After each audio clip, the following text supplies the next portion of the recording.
ma me mo akwaba eja ya kasa den wate da bia ya na mo ma me kasa mo kasa den no wani abre na abaye o wani na abre na abaye entu bomu anu abomu won se enya hogono so wate udin de say pacho mi din di Felicia Tara Felicia free hin na baye pacho mi free bibiani pacha noke antina ya ne ka kira mafo za sempe ni panyi kumase fo nko awu dabi enkran nyina Ghana nyina bruchirefo nyina bibiani na free baye wo ho pacha owo me na wasem ne sei na wo se yenka bi ma na yemoawo pacho ma asem ne sei me ni abrantie biti abrantie ne de sei odi ayi mensa ba dodo na afra na efo ayi mensa pacha dodo no afra na efo pacha noke yentie o pacho hu me no waka kire me so obeware me ena menenete no muna medinu ko kire mbusianfo ena yesan bae ena waka se menyim satan na ekobae na menyim na wose me betena ne nchen na me se oma mentina ba bia mewo na mewu wi a de wose yenko me papa hokoye no ye wi na ma betena ne nchen wampene wose metena ba bia mmeti a ontumi nyeska enfa anfe me ensa anya bi enfe ne ho wo ho no me betena na chese so obetena ne nchen after ye call me bra ho bae no na me bra na te ben me onte ho na edikan call na me betena ne nchen ahona metia nyise ni mu die ofe me wanye me boni bia eduru be 7 months mu ho na omudi sa mudi bosom bre omo ahona oga che me say uduru 7 months no enom de bosom free hin baaye omudi free Togo omu na ukuru na nka omu ye Togo ni pacha na no okwa asore bai ana so de onkwa asore no ni die okọ Baptist no okọ pacha enom de betna ne chen krampo no ko bia ko nanim kakra Baptist no aje se no ye Kristo ni pacha nti onye bosom enso no mu bosom sum mu na omede bosom ne bre o so onye ne dai omode bre ne bre apanyi omo ye nipa miensa na wo ho ma me ba akofo no nti omode bosom ne bre panyini no ana omo se ono ntumi nkwa asore ana omo ka che me se me wuwi a omo be kwa ko hu mi busianfo se mbe jai nyamesom no bedi na chidi a ye betumi aware mantumi ajai di a na ye ntumi ware ukuru na kan na busuafo ni nyina na busuafo ni nyina wo se obejai nyamesom abesom bosom no de a mbetumi aware no so wansom so de a ye ntumi ware tinaje so omde bosom ba de okunu waja Baptist no wajai kura omudi be bakura osase menini di nkoma wase me ye wo mitu bososun mu na ye me wona me bisansa adenti na hu mi a waka sa me su mi nim me ko fie die ba u brother penyi fie ye ko hode bia me hu bibia sa ni brother ye so kwa aso nti en ba ma adwin mi se ebeduru ba bi no na osan ko so mbosom na bosom na ba ye no odi wani ehu me di mani ehu sisi die ba en de oku fie ho no a obehu se aha ye bosunsun fie ho aso na ote ba cho da bi menen de ye handan sisi a wote he sisi a no meti sister binchen because of ASEM no ye nyan kan wi na o mba sisa me nema nyina tugu abontinti meti kotna ahefo na bese sa anwoma tugu yi ne brother penyin nom de ko musimu sai ASEM no ko media ASEM no ko do su ho no ana o mu say date say embe kan ye kwa date ni so na ye kotna se o mu ma ena o mu san free ye say date ena o mu ka che o mu say o mu pedan won media pedan na me ne akola ne tina na ka akola no enti dan no mu na obeka kire me say wanya dan ba bia onya dan no ye free o tan o mu ye mans wo ho no enti o mu blastia na mafo ne ma se o mu se o mu tu o mu ho wo ho no enti me dikan ka che o mu say ho no die me pe onya dan wo ho no die a me pe na ono akasa ka say ne bakura mpo no o ma ne ba enkotena ho no minim ni enti a o ma san ko pe dan wo ho no se me nkotena mu na me ka say ho de me nko Meka saa na ne brother say o maame wo china nko a ebebo 12 no na ma asesa me niam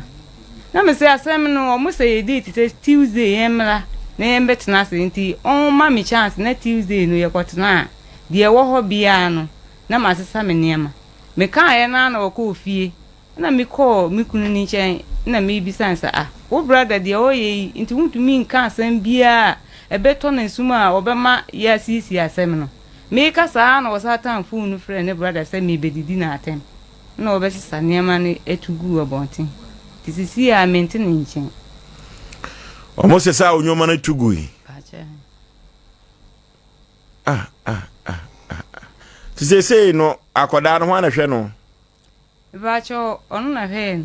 onu na hwe no but sise ya et court na me bra ho a okan no ne brother panyin no ka say 1 week bia no obema akora ne 1.5 na me di atop pampers ne di aka no aye na duan na ama ye beduru ha man yi week ni so ya me koduru ya wasan change na no say o ma aka say week o mo se month bia 1.5 enti ni nyina aka ho na kaye kwa kotena Tuesday na aka na o ma Tuesday na nduru o mo sesa ne matugu ya yantena si biem tisese why na adwen se o mpe ba bi ma akola na ne wontena na bacha asemi koso abo abusuafo amane bacha o mu ye awe se no maka omo de omo ka se edan on pe dan na on fe akola no na on pe kakra ma me se de be ya metumi a start bibi na ye nyina ya tumi a support ya akola no ese wo so ko baptist ni bia na me ko Pentecost ti se wo da so ko Pentecost na bacha na ukunu no pen pa bacha me pen na ne wo so ko so mbusu mi bia da bacha mintumi nso na nani open ukuni kosi koda yi ntumi nsomboso ni efie obia ni ho a onye Kristo ni tie koye sa na ese mi nkwa ma koye different person mene se sesi kaye na ka so mpe be ma no dia ni ka ne kwan ko sesi wo so pe be man so se wa me somboso mo a won wade ne mpokura wabo akọ nani sesi oba ka wo be ndai isi ya de ndi mi ntumi nware no me ka me pene de ba isi ya de kwan kra o mudi me fa so no kra mpo no kwan be no mde fa so chese busu se ne ba ye sa 7 month mu ho no me wo wiye o mo ye mu prison o mo ahu se ye nipa kra na awo o mo ahu se ye nipa chese me hu kire me akasa esan se yi busum na me ka se mi ntumi sum no busum na me ka se mi ntumi sum o mo yi o mo ni kra eko wi ase kra mo se me kra na me pe a ya ye mu operation no edru kra manye bia no na chese wo na pe no se ka so be sombo so bia kenye operation nka ye nya me sa no mo ka kire o omo se mi na me pe a ye me hu ne omo pe a kire na wo fu so omo de no mo pa kire omo se minyi mi ye no omutumi frɛ me sɛ me ye pese ye bibi ma o na tumi o na me se me metam so a metumi awo date na omo ka che me se me wo no date ni so enti me ha omo susu se nia de omo pese omo ye ma me na me ka se me nye no eno ka hu bi na omo ka se de no be ya ma no atumi awo omo se omo wo bibi a omo betumi aya ma me na date ni so ya ma wo na me se mitumi nye he na wo mo bosom no ekwa bi so hu se bia wa wo no emu be ye den ana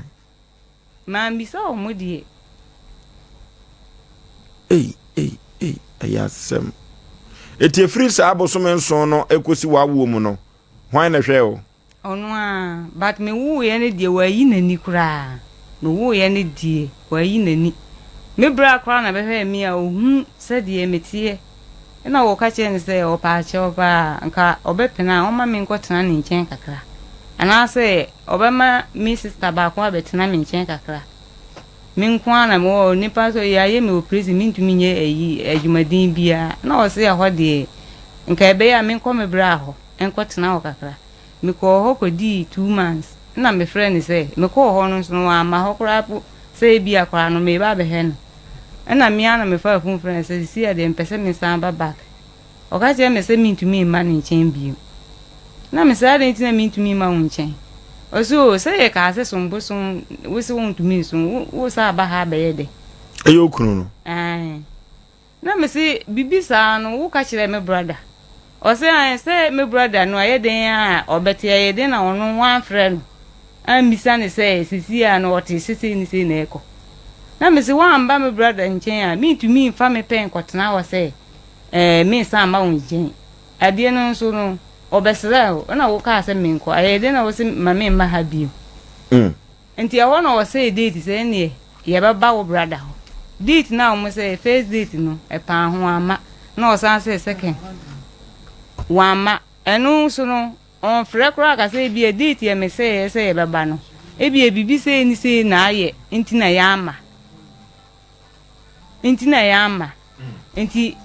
ewa na mia me hu say wo pese wo ye saa na kama ye de ma ka ho na me so me sori ya ma sesa me niam say me ba abeti betina asenkro a ho no eye den a mo kwa ye nyina be den besa akọ na ya akoka enti me ba e no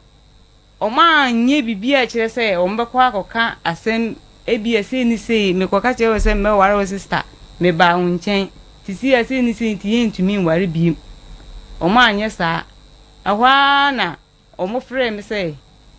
sisi ya no mpɛ sɛ o mpɛ dan ma me na me ne akola ne ntina mu no hwe akola no o san akɔ ne brother ne ho a na wa sa bɛka kyɛ ne sɛ nti akola no umfa ne nkɔtena wo brother nkyɛn enti ese no kwai bi so no ukrun de ko pɛ oba ne nuanom na ɛyɛ ne saa na ti ese bosom no de yɛ adwuma omu di yɛ adwuma pa amafo ba wo mo abusa amafo kɔ enti ese ukɔ Pentecost yi na papa so so yɛ bosomfo yi enti so de bosom no yɛ adwuma no obre uska de a ɛno yɛ awoje da ba cho yɛ ameji oje bosom sika no ba chan na ne som na ho to prekwan because wo di ka so okunu pɛ no de se wo je bosom sika chiri kokɔ de ke nyini mo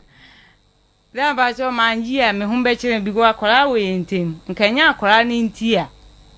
nka menji ba akora ne ntinu manji a me so sisi a menye adwuma bia ti ya wo de bi to aduane di me di bi to aduane di na me de ya no fuso de ma akora ne ko firi ho ba me nchen di a enye bosom ska bi ugidie no emma hu enti se ekoba se oka se ko Pentecost na onsom ne bosom no eno so be ware no ba cho dai ai ya pa mu no so no so mpe o mu treat me bad me ne se ye nyi bad ni firi o bad no ne de he ekwa be no mdo fa so ma na ye bad no na me ka se o mu ye me operation o mu amfiu no che se sisi akra me ti a me ye bibi kakra me ti ka se akuru no kra no operation no de so o mo no mdi kaka cho se o m doctor pani ene o mo bosom no enti o mo ma hu bibi enti ka o mo ma bibi dia ka be wo awo emu o mere enti akwa bi so no se o so kra so aso ye ne kakra wa na because mom de doctor nam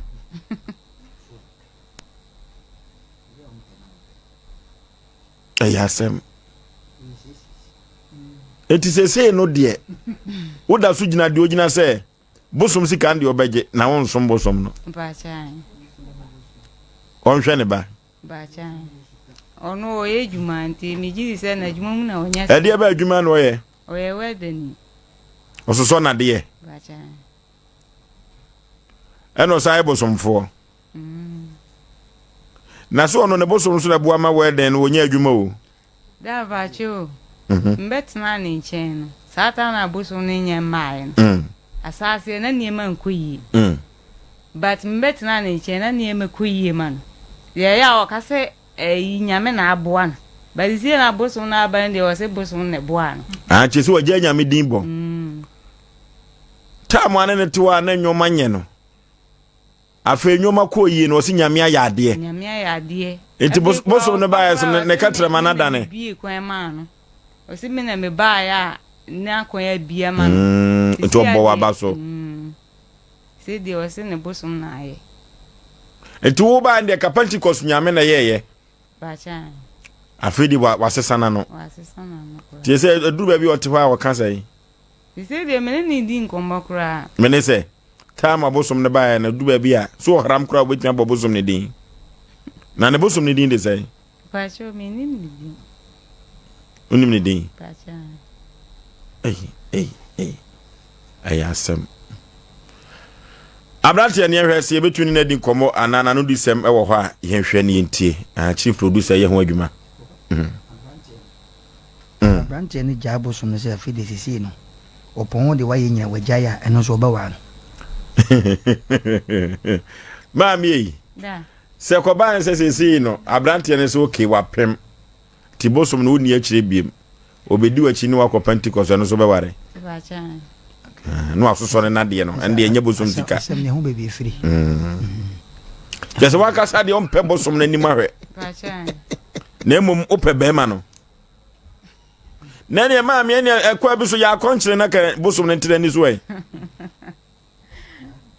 ana on ne menya adwene da ma e bema no ope no etino kan ya konchire fa ginam 40 days 40 night na ka bosom ne ntire ni so eno so e ende nyame na betumi aye ayasem yehwe na ye ni Abrante no eni komo ansa na ye ni Abrante ne bedi komo no ye ko 3A Herbal Center na yakwa numaduro 3A Herbal Center na duro wodi abadwaso na amanfo atu agusuo no eye 3A cool capsules eno na dodo no afani cocoa master etu cocoa na se sa cocoa yade no ano den papa me pempi ya na metaka se koko ya de no se fifiru to a wo mo na bre papa o chia wo to a eno so kwa ya asem foforo eno ya asem foforo ye ko Abrante ni gira homa no so na ya ne voice mom no okay we are no me who chief producer na twetwe komo anwumiro ka se wage pene so obekasa na mom sidisi ye adwuma no eduru ba bia na ya pe bibia to wansa nti Abrante ne ewa ha ye hwe ni ntie no Moduma pa mo ampa mini le editi ma edu baby me ye bia o ye do ma ne tu kwa ma me ka tense ni ntile nti okoba no bia ampe ne baby tina eti na nya me san he nipa je ofum nipa ye se ase manchi ase edma sata mono ochini baby na mesu mutini baby ko panacho oso nti ma me feel na kura panacho oso nti ana me get na get to 2 months and oba me ho say wa fa yefu ana me so okay masi no say onu kura na ntire mu say nka okoyi but o here o be bo me manye ana me say me ma me ku ma me je ntire me say me no ba pa yefu a yenkoyi nti o so be wudi a ni problem o me tin ere awo nti no na egidi ma to say ni tamaso o be bi o wo ni tamaso na me say ni tamaso dia ono so afa yefu dia e na won ko bo ni bi afọ mane ne ba ni tamaso sese ni tamaso o be bi a ono no rechi dan no on timi na sese ne dan tamaso nyeta I need dan tamaso no on timi no on timi be na no timi be ma che to aso a and o say ni dan tamaso enti enye se odinisi ka ko school fees anka obenya star hand dan let me say abane say si obey dey and o say boy bi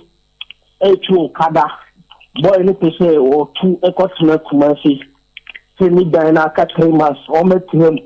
e be sa 3 months no anya skyre atiaka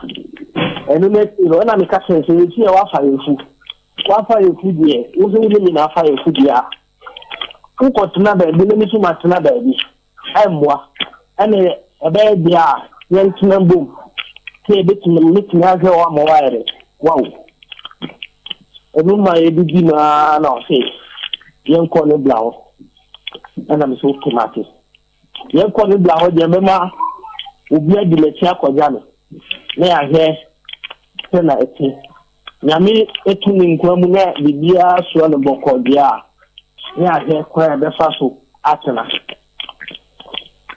na ebi ko ne bla no akoyi ni kita for me na bi send me papa say oni mi na atena eti emre pamu na owuwi a ebeba ho ye wuwi no timente ya na me hwe for 9 months on come biada o timente me hwe no every day every night to go pay bia me ya no owuwi no mi sum na me wo mu no o so oni mi sum maache mi sum busum ono to ko Pentecost eti maache nti oni mi ntimi nye de entina o se wo sum no ne ono no sum no maache emfa enye sa emfa ono no ko Pentecost mi sum busum mi busum ya foro eso ko na mi sum ni nko a na mi sum busum ya foro e busum sum ni ya ono no ni mi ntimi nye de entina not me them me hano me bidina tem me mbuno me nini nevi one day me tuonu ma na police phone blen letter say wa be saman na me tu me nimu reason na nche akọ saman e na e ko me say me blaba akọ na e ko ye ko so oni mi na eti ni ma ko so abuti ma so tugu aba eti o he oni mi ntimi ntagi obejo ni 50 million na ma ha da ma no na ma hi akola no enu ti na aba na police for no bi sare say oni mi ti na he how many years ni ono no aka na asem ho ana o say e mpra na mini na twi na wire abam e mpra na mini na twi abam de no so ntimi dia enye mi na me ka timi ntimi dia o mi fa ni nkomo ni busiafo me san fa report na ere emre omo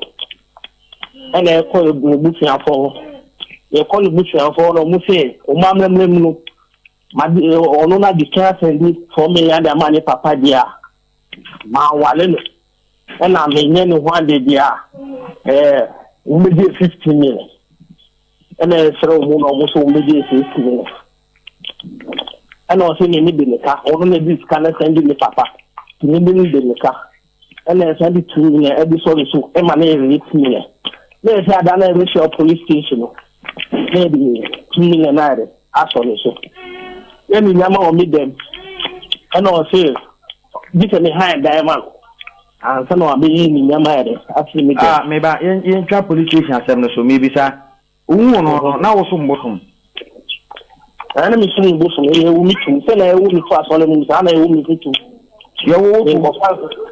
mu ayo wu mi tu na wo ye complain say abusuafo na akota mbosum abre wo enye sa na tie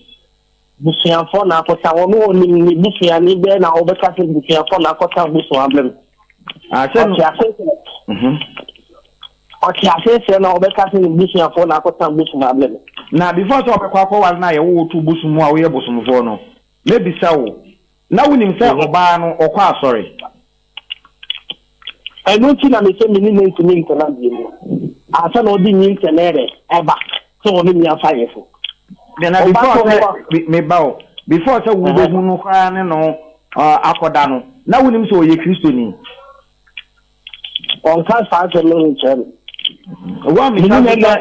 mi sa se okwa asori ana wo sumbosum ni ma mbi fa se mu mini na nanti du ba bia fa na oyere afrika fa se mu entina de na wo oye kristoni on me hunu me shana solid dem bi da na onu fu shana be bi ke me shin muso ye na ti bu ba bia fa na so ya solid ni me ba ko na solid bia na o be wale ni era me so mu chele se ye wu mi twa de se ni se na wo fie ya me sumu ho no mu sumu ya mi no sa na me fie ye so busu na ye wu mi tu ye mi tu fu ma ko la blemu na me bi ni me pa cha o kai bo wo ye die ni me yangleni okay nana anka wuntimi nso mo boso no ma wono so nko na asole na mo nwale onu le to ontimi dem bi sano otimi dem Intina nka wo nka wo bepene se nka ono ne nko na asore na wo so wo nso mo bosom no nyesa. No timi dem ama me hwe no bisa ne say ono no ba ono na ode asem no ba ho no. Me na ona minua ona me biso asem. Ona me biso asem. Me say abia meta asem dia enye emfantiao no ade ache me fi no me cheda anya ade. No ana wo. Okay. Wo yo si wan sesia na yewu wi abere wan kuruma every say bro tumi ni akokọ enna ya asem abrantie nanum asem enna yekọ akotie no